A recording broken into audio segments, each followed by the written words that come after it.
नमस्कार, मैं हूं प्रभु चावला। सीधी बात में इस बार एक नहीं दो मेहमान होंगे, क्योंकि बाबरी मस्जिद राम मंदिर का मामला एक बार फिर सुर्खियों में आ चुका है, क्योंकि हाईकोर्ट की जजमेंट अभी कुछ दिनों में आने वाली है। हमारे साथ इस बार पहले मेहमान होंगे विनय कटियार, जो राज्यसभा के एमपी भी हैं और राम मंदिर मूवमेंट से जुड़े हुए हैं, और उनकी बात सुनेंगे। दूसरी तरफ सुनते हैं जो बाबरी एक्शन कमेटी के कन्वीनर हैं जफर जिलानी, वो उनकी बात सुनेंगे और इनके बाद हम उनसे भी सीधी बात करेंगे। उससे पहले एक बार फिर मैं विनय कटियार जी से आज की जो स्थिति है उसके ऊपर सीधी सीधी बात करूंगा और कुछ टेढ़े मेढ़े सवाल भी पूछूंगा। विनय जी, आपका स्टूडियो में स्वागत है। धन्यवाद। एक बात बताइए, फैसला क्या आएगा?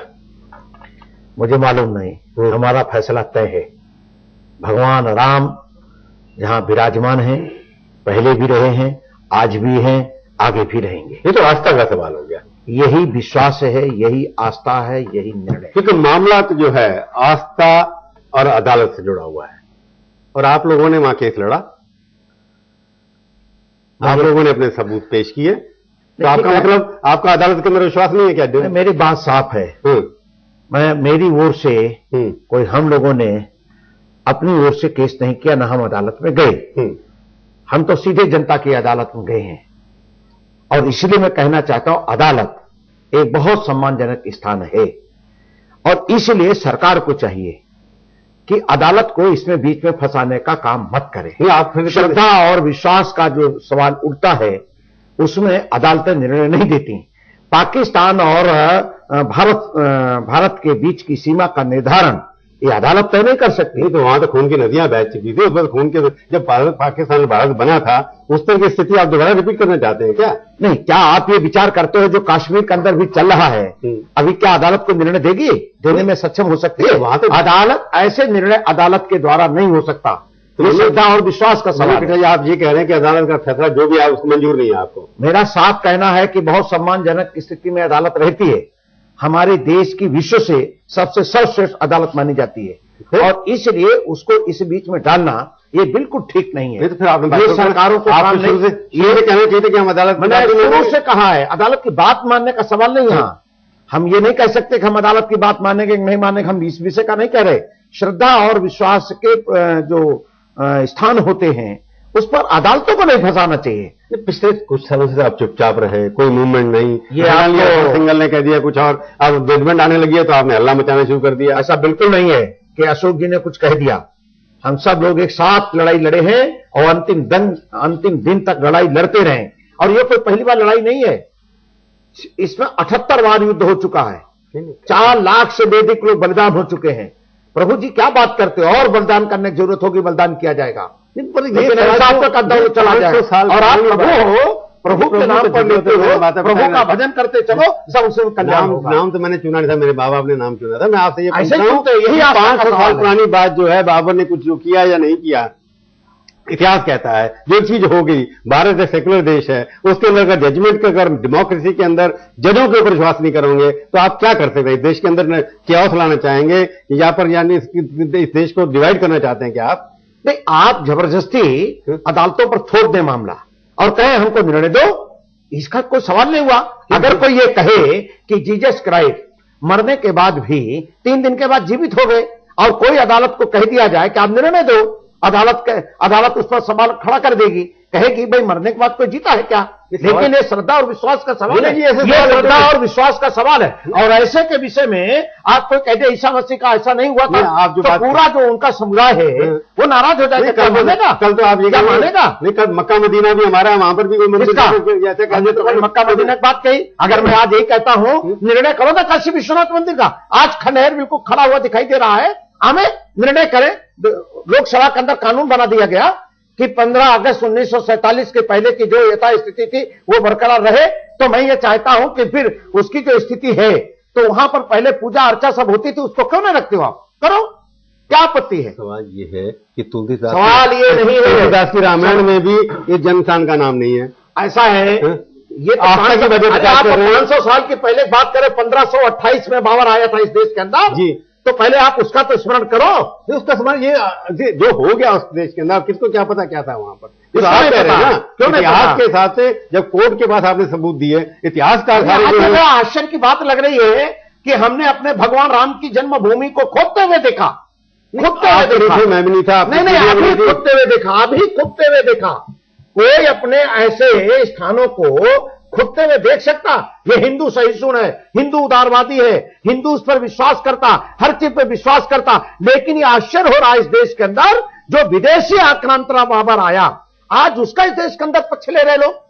अगर इस देश के अंदर रहने वाला शांति प्रिय देश है, हिंदुत्व लड़ाने की बात नहीं करता, हिंदू आप बड़ा शांतिप्रिय की बात कर रहे हो। इसमें जरा घाटी के अंदर क्या हो रहा, शांतिप्रिय की बात कर रहे हो, वहां मुसलमान पहले अरे सवाल से क्यों? मैं सवाल से नहीं हट रहा हूं प्रभु जी। सवाल ये है, आप सवाल जो पूछ रहे हो उस पर मैं जवाब दे रहा हूं। जिस शांतिप्रिय की आप बात कर रहे हो, आज 3.5 लाख हिंदुओं को कश्मीर से बाहर निकाल दिया गया।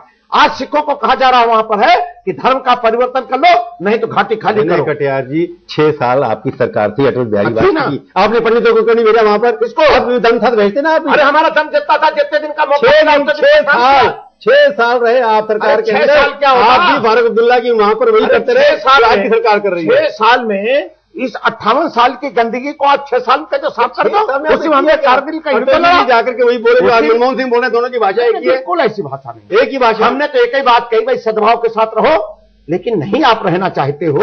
अगर कोई दूसरे देशों से सहयोग लेकर के उस कश्मीर के अंदर हल्ला मचा रहा है, तो क्या हम शांत बैठे रहेंगे? शांत मैं बात कर रहा हूं अयोध्या की, मंदिर की, मैं बात मस्जिद कर की। मैं आप बात ले जा रहे हैं इधर से उधर। मैं बात कर रहा हूं अस्मिता की। अस्मिता क्या होती है? आपने कहा मैं बात कर रहा हूं अपनी देश की पहचान की। 370 की आपने जो बात करते हैं 370 की, आप में दम होता तो आप ऐसे लोगों के साथ सरकार में बन के भाई अकेले दम नहीं, 370 के साथ खड़ा है। अकेले दम नहीं है तो अवसरवादी राजनीति। शहीद भगत सिंह फांसी के फंदे पर चढ़ गए, ठीक है, चढ़ गए, कोई बात नहीं, नाम तो होगा। अरे जब तक देखिए सरकार में इतिहास में वही लोग जाने जाते हैं जो अपने देश और समाज के लिए काम करते हैं, वही लोग जाने जाते हैं। बीजेपी में देश के अंदर भारतीय जनता पार्टी में मैं हूं। अडवाणी जी ने अभी क्या कहा थोड़े दिन पहले, कि बातचीत से सॉल्व होनी चाहिए, कोर्ट के ऑर्डर मान लेने चाहिए, बातचीत से बात करनी चाहिए। अशोक सिंह जी ने कह दिया। सुनिए, मैं 2 बातों पर शुरू से कहता रहा हूं। जन्मभूमि के आंदोलन के समय तक से लेकर के आज तक 2 ही बातें कही, या तो बातचीत से समस्या का समाधान करो, या तो संसद के अंदर कानून बनाओ।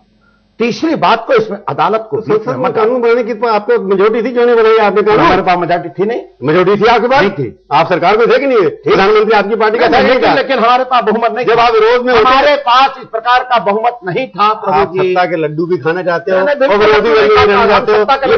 राम जन्मभूमि की कीमत पर हम सत्ता का लड्डू नहीं खाना चाहते, हम सब कुछ बलिदान करना चाहते। आपको चाहिए था कि हम कानून पर सरकार करी, तो हम सरकार से बाहर। जो सरकार राम के मंदिर का निर्माण करा है हम उसके साथ हैं। नहीं, पर आप क्यों थे उस सरकार मैं आज भी कहता हूं। नहीं, आप तब सरकार में क्यों थे? कहां थे? जब 6 साल आपकी सरकार थी, उस सरकार में हमने जब आंदोलन शुरू किया था तो मैं सत्ता में नहीं था, न सरकार में था, न किसी पार्टी में था। 1984 में राम जन्मभूमि का आंदोलन, सुनिए, तब अशोक सिंघल जी भी आंदोलन की शुरुआत नहीं की थी, विनय कटियार ने की थी। 1984 से राम जन्मभूमि का आंदोलन शुरू किया था प्रभु जी, और मैं फतवा भी लाया था, और साफ साफ देवबंद से फतवा लाया था। जब कहा था उस फतवे में, जोर जबरदस्ती से जिस स्थान पर मस्जिद का निर्माण किया जाता है, वो मस्जिद के अंदर पढ़ी जाने वाली नमाज ये स्वीकार नहीं की जा सकती। दूसरी बात, मोहम्मद साहब ने मस्जिद का जब निर्माण किया तो उन्होंने जमीन खरीदी, इसके बाद निर्माण किया। मैं पूछना चाहता हूं, उस अयोध्या के अंदर जिस बाबर के नाम पर कहते हैं मस्जिद, उसका कागज दिखाएं, कब खरीदी जमीन, किसके नाम बैनामा दिखाएं ना। ये इतिहास की धरोहर है कोई चीज। कौन इतिहास की धरोहर है? कल को लाल किला भी इतिहास की धरोहर है। वाह वाह, ये चीज बन गई, ये इतिहास का धरोहर है, ये हमारी गुलामी का चिन्ह है। गुलामी का चिन्ह मंदिर शासन बना दीजिए ना, कौन बना आपको?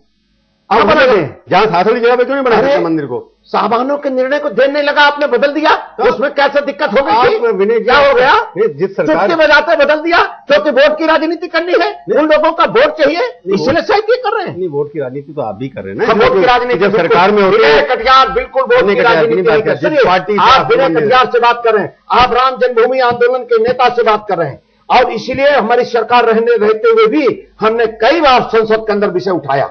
और मैं इसके विषय में आपको राम जन्मभूमि ये जहां पर जो एक स्पॉट है उसी के ऊपर मंदिर बने हैं, साथ में क्यों नहीं बन सकता? हमें वही बनाना है। नहीं, साथ में क्यों नहीं बन सकता? अच्छा तो भाई देश का बंटवारा क्यों हो गया?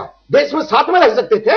जिन्ना ने कहा था, उनका वाक्य याद करो, जिन्ना ने इसीलिए देश का बंटवारा कराया और कहा कि भाई देखिए वैसे कोई लड़ाई नहीं, लेकिन जब अजान होगा और उसी समय मंदिर का घंटा जब बजेगा तो आपस के झगड़े। एक बार बताइए, आप बार बार कह रहे हैं कोर्ट के बारे से हट जाते हैं, आप डरते हैं कोर्ट की बात करने से, यानी कि कोर्ट के अंदर आस्था ही नहीं है आपकी आस्था अपनी विचारधारा। ये तो आप अपनी बात मेरे मुंह में डाल के कराना चाहते हैं, ऐसा नहीं है। मैंने बार बार कहा है कि कोर्ट ये सुप्रीम है, उसका एक बहुत बड़ा स्थान है, लेकिन कुछ इस मामले में नहीं है। नहीं, मैं ऐसा नहीं कह रहा हूं। मेरा फिर कहना यह है कि आस्थाओं के सवाल पर अदालत को बीच में नहीं लाना चाहिए। जो चीज बातचीत के माध्यम से हल हो सकती है, जो बातचीत संसद के अंदर कानून बनाकर हल हो सकती है, वो होनी चाहिए। वो कानून और मैं आपको बना पाई, ऐसा बिल्कुल नहीं। मैं सीधी बात पूछूं आपसे, ऐसा सरदार पटेल ने बनाया, एक सीधी बात पूछूं, सरदार पटेल ने बनाया सोमनाथ मंदिर। नहीं, एक बात बता रहा हूं आपकी सीधी बात, कि अगर फैसला आपके हक में आ गया तो वो कहेंगे हमें नहीं मंजूर, कहेंगे निश्चित कहेंगे। हमारे हक में नहीं आया तो आप डांस करेंगे, क्या कहते हैं, नाच करेंगे? इसलिए आप उसको प्यार से, मेरा ये कहना है कि आज भी इसको अपनी जीत को लेकर राज कर देंगे ना। ये तो मैं हार और जीत के इसके बीच में नहीं पड़ रहा हूं। मुझे जो डर दिखाई दे रहा, सारे भारतीय हैं, चाहे मुसलमान है चाहे हिंदू, हिंदुस्तानी है। ठीक है, सारे भारतीय हिंदू हैं, मुसलमान हैं, ईसाई है, सारे हिंदुस्तानी हैं, सारे हिंदुस्तानी है, लेकिन बाबर हिंदुस्तानी नहीं है। नहीं, बाबर हिंदुस्तानी, मोहम्मद बिन कासिम ये भारतवासी नहीं है। काम बात हो रही है बाबरी मस्जिद की। नहीं, बाबर ने बनाई इसलिए बाबरी मस्जिद का नाम पड़ गया। बिरला मंदिर का नाम बिरला बन जाता है। आप बाबर ने यहां मरता है और उखाड़ करके ले जाते हो अफगानिस्तान, वो अफगानिस्तान का रहने वाला नहीं, वहां उसकी आज तक पक्की मचान नहीं बनाने दी लोगों ने, और कहा अफगानिस्तान के लोगों ने हमारे देश का नागरिक नहीं है। सुनिए, मैं आपको अपने देश का इतिहास याद करा, इतिहास का लड़ाई इतिहास, औरंगजेब भी आया इतिहास के अंदर, इसलिए चौहान भी आया। इतिहास ये कि हमारे लोग खुद ही बिक गए, उसमें प्रभु जी दे गए, वो छोड़िए इतिहास के बारे में। प्रभु जी, मैं इसलिए कह रहा हूं, आज इस देश का मुसलमान शांतिपूर्ण तरीके से ऐसा वर्ग है जो राम मंदिर बनाना चाहता है। और मैं कह रहा हूं, हमारे यहाँ हिंदुओं में ऐसा वर्ग है जो चाहते हैं कि जो कोर्ट का फैसला आएगा उसको मंजूर करना चाहिए। देखिए, मैं आपको यही कह रहा हूं कि आज भी और पिछले भी 4 बार ऐसा मौका आया है जब दोनों पक्ष सहमत हो गए किसी कारण से, जिसकी आज मैं चर्चा आपको नहीं करूंगा। नहीं करनी पड़ेगी, वही नहीं ना, मैं आज पता है, मैं बोलने वाला हूं, मैं उस पर करने वाला नहीं। चंद्रशेखर जब प्रधानमंत्री, हम केवल चंद्रशेखर जी की बात नहीं कर रहा हूं, मैं तो बहुत लोगों की बात कर रहा हूं। चंद्रशेखर जी के ही बात नहीं कर रहा हूं, मैं बार बार कह रहा हूं, वो भी थे, उनका भी एक है, और भी ऐसे हैं जिनका नाम लेना ठीक नहीं है, लेकिन लोगों ने प्रयास किया, हम उस स्थान पहुंचे। भारत का मुसलमान, भारत के नेता, वो एक शर्त चाहते जरूर हैं, जो उनकी बात ठीक है, वो कहते भाई ठीक है, राम मंदिर आप ले लो, बाकी स्थानों की बात मत करो। ऐसे कई बार प्रस्ताव आए। मेरा सीधा सीधा कहना है इस बात को लेकर के, भाई हमने 3 स्थानों की इसलिए बात कही थी, मंदिर बहुत टूटे होंगे, आपने स्वयं कहा कि भाई अब उनको याद करने की जरूरत नहीं है, ठीक है, लेकिन 3 हमारे वो मंदिर हैं जिनको हम, जब कभी हिंदू वहां जाता है उन स्थानों को दर्शन करने, तो विदेशी हमलावरों की याद आती है। उसके कारण से नहीं, अंग्रेजों की भी याद आती है। पार्लियामेंट भी अंग्रेजियों ने बनाई थी, गिरा दो उसको। तो किसको? पार्लियामेंट को। वो उनके कोई रुपए से बनी थी कि उनके कोई श्रम से बनी थी? हमारे देश के बनी थी। हमारे देश इंडिया गेट की जहां तक आप बात करते हो, उसका भी सवाल कई बार आप ही लोगों ने उठाया, आप ही लोगों ने उठाया, लेकिन बाबरी मस्जिद के नाम से नहीं। लाल किला भी गिरा दो तो किसको? हम लाल किला क्या करेंगे? क्या करोगे? लाल किला कोई लाल किला किसने बनाया? लाल किला किसने बनाया? देखिए प्रभु जी, अगर उसके इतिहास में जाओगे फिर मूल विषय आपका छूट जाएगा। लाल किला का तो बहुत भारी इतिहास है, इसलिए मैं उसकी चर्चा नहीं करूंगा। मैं ये कह रहा हूं कि आप जो बात करते हैं, एक मस्जिद थी, बाबर ने बनाई, वो दूसरी बात है। ऐसे कई चीजें इतिहास के अंदर बनी हुई हैं जो अगर आप गिराना शुरू करेंगे तो हिंदुस्तान में कई चीजें गिरानी पड़ेंगी। अंग्रेजों के नाम से कई चीजें चल रही हैं, उनको तो आप गिराते नहीं। सरदार पटेल ने अगर सोमनाथ मंदिर का निर्माण संसद के अंदर कानून बनाकर करा दिया तो अयोध्या के अंदर राम का मंदिर क्यों नहीं बन तो सकता? आपने पिछले 60 साल में ये बात उठानी चाहिए थी ना। हमने उठाई ना। आप वहां खड़े रहते हैं हल्ला मचाने के लिए, सीबीआई के खिलाफ, उसके खिलाफ खड़े हो जाओ 6 महीने के लिए कि हम हाउस नहीं चलने देंगे जब तक कानून नहीं बनाओगे। देखिए, आपकी अपनी आस्था उसके अंदर नहीं है। नहीं, मेरी पूरी आस्था है। आपकी पार्टी के 170 से किसके खड़े हुए। प्रभु जी, किसकी आस्था नहीं आस्था, मैं उस पर पार्टी की बात, मैं आज उस पर विनय कटियार की बात। विनय कटियार आज किसी पार्टी कोर्स नहीं आया, एक राम जन्मभूमि आंदोलनकारी नेता के आया है आपके बीच में। और उसके नाते से मैं कह रहा हूं, हमने जब आंदोलन शुरू किया था उस समय, मैं फिर दोहराता हूं, मैंने सद्भाव की बात कही थी, इसीलिए मैं दारुल उलूम से जाकर के फतवा भी लाया था। और अयोध्या फैजाबाद आज भी उत्तर प्रदेश सरकार पर रिकॉर्ड है हमारा कि हम वहां पर कितने मुसलमानों को लेकर के गए। हमने कई बार वार्ताएं की। जब आपने 5 लाख लोग इकट्ठे कर दिए थे वहां, अब तो 5000 भी नहीं इकट्ठे होते आपसे। आपकी क्रेडिबिलिटी, उस दिन गए थे वहां पर, क्या बना, तोगड़िया साहब, डॉक्टर तोगड़िया आपके बार बार गए वहां, उस दिन पिछले दिनों गए होते हैं यूपी के अंदर। तो इसका क्या मतलब, 2 दिन और 4 दिन कोई जाए इसका? जब ऐसा क्या बिना रोज जाते हैं माननीय वहां के रहने वाले हैं। आपके आंदोलन के अंदर जो जैसे 5 लाख खड़े, लाखों लोग इकट्ठे हो जाते थे, आज 1000 आदमी इकट्ठा होता है। आपकी विश्वसनीयता भी कम होगी इसके ऊपर। ये कहीं विश्वसनीयता कम नहीं। लोग लगता है कि पॉलिटिकल एजेंडा है। कहीं नहीं, कोई पॉलिटिकल एजेंडा हमारा नहीं। मैं तो कहता हूं, आज मनमोहन सिंह राम मंदिर बनवा में हम उनके साथ हैं। नहीं, मनमोहन सिंह राम मंदिर बनवा, आज वो बनवा में हम उनके साथ हैं। सवाल ये है, जब कोर्ट के अंदर सवाल है तो मनमोहन सिंह, हम इसलिए कह रहे हैं कुछ श्रद्धा विश्वास जिसको हम कर रहे हैं, आप उनको क्यों फंसाना चाहते हो? नहीं, मैं कोर्ट की बात इसलिए कि कोर्ट का फैसला आने वाला है, उसके ऊपर कुछ ना कुछ प्रतिक्रिया आपको देनी होगी कि कोर्ट का फैसला। हमारी प्रतिक्रिया बहुत साफ है कि ना मैं अदालत में गया, विनय कटियार अदालत में नहीं गए, ना हमने केस लड़ा। और हम प्रारंभ से जो केस लड़ रहा है वो मान लेकर फैसला तो क्या करोगे आप? देखा जाएगा, समय बताएगा। जो केस प्रभु जी समय बताएगा। नहीं, जो केस लड़ने वाला बताएंगे। एक यहाँ प्रभु बैठे हैं, एक अयोध्या में प्रभु बैठे हैं, वो न्याय करेंगे हमारे साथ। नहीं, न्याय तो अपने भक्तों के साथ करेंगे। ये प्रभु हमारे साथ करेंगे नहीं करेंगे मैं नहीं कह सकता, लेकिन वो प्रभु हमारे गारंटी दे रहे हैं कि नहीं, शांति कोई रहेगी देश के अंदर के नहीं? बिल्कुल शांति रहेगी, क्योंकि जिस तरह से अशांति का तो कोई सवाल नहीं। क्योंकि जजमेंट जब हमने राम जन्मभूमि का आंदोलन चलाया, उसमें भी कभी भी कहीं हिंसा नहीं हुई। कितने शहीद हो गए लोग, नहीं, तरफ से मार दिए बेचारे। वो तो मुलायम सिंह ने मारा। नहीं, मुलायम सिंह मारा, मुलायम सिंह ने मारा। उसके बाद बॉम्बे में जो हुआ, कहीं और जो लोग। अयोध्या के अंदर कभी कोई झगड़ा नहीं होता, ये बात मैं बता दूं, कभी झगड़ा नहीं होता। इसका हल क्या है? अयोध्या के अंदर कभी झगड़ा नहीं होता। कानून बनना चाहिए, आपको जहां जितना चैनल पे दिखाओ, रात दिन चलाओ, अयोध्या में कोई झगड़ा नहीं होता। अजी, इसका आप कहते हैं पार्लियामेंट में बिल बनना चाहिए, बिल आना चाहिए मंदिर बनाने का, वन साइडेड बिल आना चाहिए ना, इसका मतलब। और भी तो फार्मूला कोई हो सकता है। बातचीत कर ले। नहीं, बातचीत क्या आप कहेंगे मंदिर हमने भी बनाना है, बातचीत कहां? आप तो कंडीशन लगा बैठे हुए हैं। वो सब तैयार बैठे हैं। नहीं, कौन तैयार? भले जिलानी की आज इनकार कर दे, लेकिन उनके भी मन में लड्डू फूट रहा है, आपको मालूम नहीं है? नहीं, लड्डू क्यों? कोई आप जो कह रहे हैं, आप पहले से शर्त लगा के बैठे हैं कि मेरी बात मानो, नहीं तो मैं बात नहीं करूंगा। अरे भाई, सब तैयार है करने के तैयार हूं कि आप, मैं जो कहूं मैं मान जाऊं। इस देश का सब राष्ट्रवादी मुसलमान तैयार है। जो नहीं तैयार है वो बाबर का विदेशी हमलावर का पक्षधर है। बाकी सब माने। ये लोग कहेंगे आप सांप्रदायिक हैं, फिर क्या होगा? अब क्या करें? शेख अब्दुल्ला जैसे भी, जिनके पिता जवाहरलाल कौल, अरे वो जगन्नाथ कौल, अब उन्होंने अपना बयान दिया। उनके शेख अब्दुल्ला ने कहा, मैं क्या करूं, किसी कारण से हमने धर्म का परिवर्तन कर लिया, लेकिन हमने पूर्वज अपने नहीं बदले।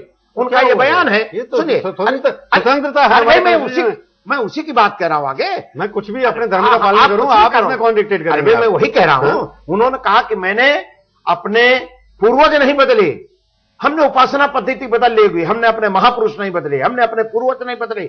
इस देश के मुसलमानों से भी मैं यही कहता हूं, अरे भाई कोई कारण रहा होगा, कुछ कहीं आप बदल गए होंगे, लेकिन आप कम से कम अपने पूर्वज तो नहीं बदले। नहीं, आप मत बदलो, आप अपने रामकृष्ण को मत बदलो।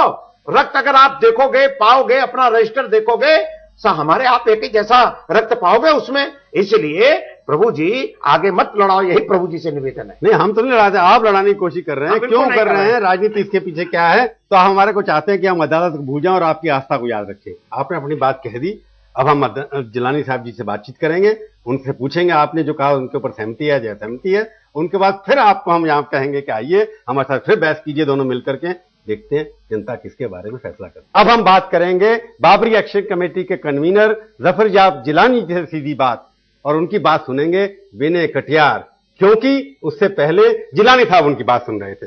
आपने उनकी बात सुनी ना? जी, क्या लगा आपको? कुछ बातचीत से होगा या झगड़ा चलता रहेगा? कटियार साहब का आज पुराना स्टाइल जो था वही आज भी है। तो उनका मतलब वो झगड़े के मूड में है? झगड़ा तो खैर नहीं करते, वो खुद उन्होंने कहा कि झगड़ा हम नहीं करना चाहते, लेकिन बात भी नहीं करना चाहते, किसी की बात अपनी ही करना चाहते हैं। पता नहीं आपकी आप कहना चाहते हैं जो वो कह रहे हैं कि हमें कोर्ट के बारे में बात ही नहीं करनी चाहिए। देखिए कटियार साहब की एक बात मैं आपको बताऊं कि वो शायद भूल रहे हैं कि मुकदमा अदालत में पहले वही गए थे। पहले हिंदू पक्ष गया है 1950 में, पहला दावा गोपाल सिंह शायद ने किया, दूसरा दावा परम दावा हमने किया है मजबूरी में, जब 12 साल तक मुकदमा नहीं तय हो पा रहा था तो वक्फ बोर्ड ने किया, और फिर 5वां दावा उन्होंने कराया। विश्व हिंदू परिषद के उपाध्यक्ष थे जस्टिस देवकेंद्र अग्रवाल से, और पूरे मुकदमे की पैरवी वो कर रहे हैं। वो कह रहे हैं न्यायालय में गए नहीं, विनय कटियार जी तो गए नहीं ना डायरेक्ट, इसलिए वो कह सकते हैं कि अगर परमहंस जी गए हैं, अगर उनके तमाम लोग जो अभी जो लोग हैं उनके अशोक सिंघल साहब खुद पार्टी हैं, उनकी दरखास्त मूव होती है कि हमको इसमें मुद्दई बना लिया जाए, तो ये सब लोग तो उसमें गए हुए हैं, तो कैसे वो कह रहे हैं कि हम न्यायालय में नहीं गए। पर एक बार बताओ, जो सीधी बात करने की है कि जिलानी साहब, आपको लगता है कि कोर्ट का फैसला जो भी आएगा आपको मंजूर होगा?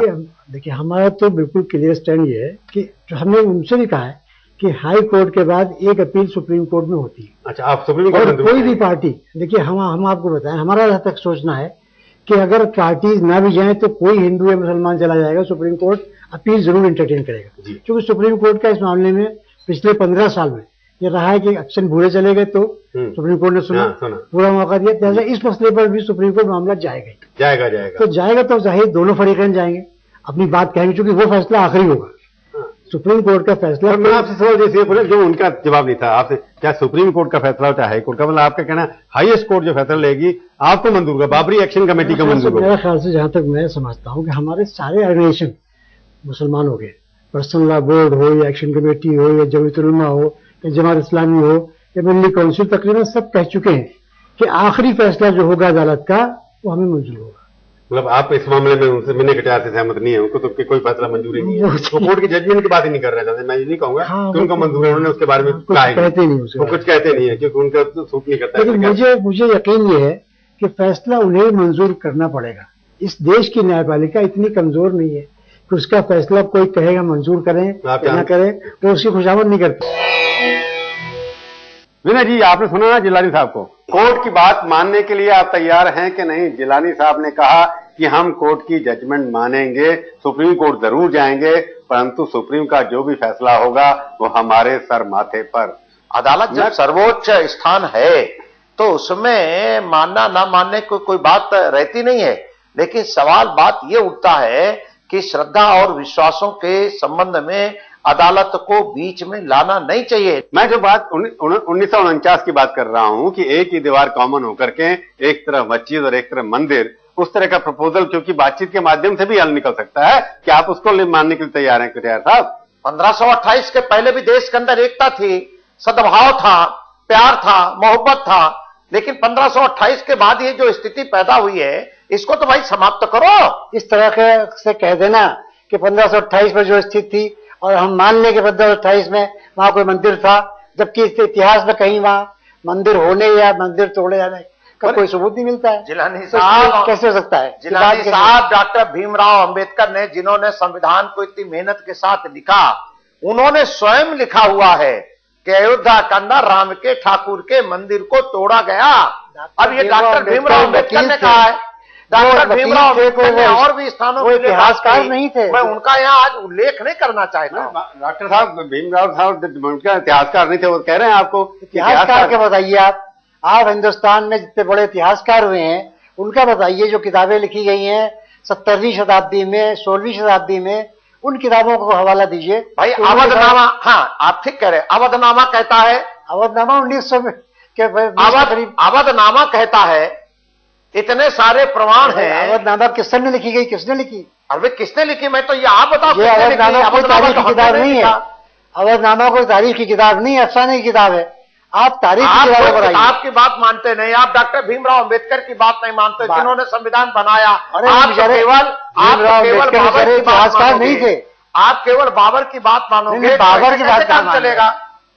आप 1500, आप अकबर के जमाने की किताब देखिए, आप अकबर के जमाने में जो किताबें लिखी गई हैं, अकबर के नवरत्नों में किसी ने लिखी हो वो बताइए। अकबर से पहले अकबर इमामियों के जमाने की किताब बताइए, औरंगजेब पर आप चले औरंगजेब के जमाने की किताब बताइए। मैंने बताया कि वहां मैं भी आपको बता ही रहा हूं, समझौता हो चुका है 58 में। कोई समझौता नहीं हुआ, वही हुआ। टोकने कोई कोसता हूँ, समझौता जो है वहां तो हो गया, जो कोर्ट में पड़ा हुआ जिसका फैसला होगा। नहीं, उसका भी कोर्ट में नहीं पड़ा हुआ है। परंतु आप खटियार साहब कानूनी तो कोई बात नहीं, क्योंकि जलानी साहब ने तो कानून की बात की, इतिहास की बात की, कानून की बात की, आपने रास्ता की बात की। अदालत और रास्ता के झगड़े में कोई फैसला तो हो नहीं सकता। अच्छा ये बताइए, बाबर ने किस अदालत से निर्णय लिया था? राम तो बाबर तो खुद अदालत थी, बाबर तो खुद बादशाह थे। तो बादशाह थे तो उन्होंने कहां पर यहां लिखा था? कोई कागज दिखाए कि बाबर ने ये जमीन पर ले करके मस्जिद का निर्माण कराया? इस्लाम कहता है कि जोर जबरदस्ती खरीदा नहीं करते हैं, कोई भी दूसरे बादशाह जमीनें खरीदा साहब ने मस्जिद का निर्माण किया, वो भी जमीन को खरीद करके मस्जिद का निर्माण किया। बाबर ने कोई जमीन नहीं खरीदी। कटियार साहब आपके कल्याण सिंह जी ने तो 2.67 एकड़ एक्वायर की थी, वो कोई पैसे देके तो ना की थी उन्होंने ना ऑर्डिनेंस इश्यू कर दिया था। कल्याण सिंह ने 2.67 एकड़ एक्वायर कर ली, उसके बाद नरसिम्हा राव ने 67 एकड़ एक्वायर कर ली सुप्रीम कोर्ट के डायरेक्शन पर। तो बादशाह जमीन खरीदते नहीं है, वो तो ले लेते हैं। लेकिन आपको शायद मालूम नहीं है कि उसी जमीन पर 2.77 एकड़ पर हम लोगों ने श्री राम जन्मभूमि न्यास ने वो जमीन को, बहुत सारी जमीन को हम लोगों ने खरीद लिया है। तो उसी पे बना लो ना राम मंदिर है, उसको हमारे पास जमीन है, उसके ऊपर बना लो आप। किस पर? 2.77 जो आपके पास है उसी के ऊपर बना लो आप। अरे वही तो है जमीन का हिस्सा। नहीं, उसको छोड़ के बाकी पे बना लो। उसको क्यों छोड़ दे? कोई कहते तो अपनी माँ को छोड़ दो, दूसरी माँ को अपना लो। कोई कहते ये बाप को छोड़ दो, दूसरे बाप को अपना लो।